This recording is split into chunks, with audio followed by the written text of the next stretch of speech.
வசதியாக உட்காரு. நம்ம சொல்லுவோம் இல்லையா? கம்ஃபர்டபுளா உட்காரு. சிட் அட் ஈஸ் அந்த மாதிரி சொல்லுவோம் இல்லையா? இதுக்கு ஹிந்தில ஆராம் சே பைட்டோ அப்படின்னு சொல்றது. ஆராம் சே பைட்டோ. ஸோ போன வீடியோல பார்த்த மாதிரி தான், இந்த இதுக்கு ஃபார்முலா என்னன்னா, ஆர்டருக்கு ஒரு ஃபார்முலாவும், ரிக்வெஸ்ட்க்கு ஒரு ஃபார்முலாவும் இருக்கு. அதாவது ஆர்டர் அப்படிங்கிறது நீங்க உங்க ஃப்ரெண்ட்ஸ் கிட்டயோ, உங்களோட சின்னவங்க கிட்டயோ சொல்றது. இதே ரிக்வெஸ்ட் ஃபார்மேட்னா, நீங்க வந்து உங்களோட பெரியவங்க கிட்ட, இல்ல அன்னோன் பெர்சன் கிட்ட சொல்லும்போது யூஸ் பண்றது.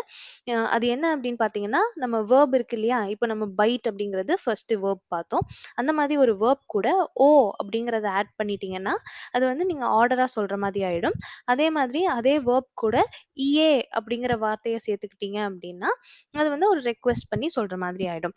ஸோ இந்த இடத்துல ஆராம்சே பைட்டோ அப்படின்னு சொல்றது நம்ம ஃப்ரெண்ட்ஸ் கிட்ட சொல்லலாம். இல்ல நம்மளோட சின்னவங்க கிட்ட சொல்லலாம்.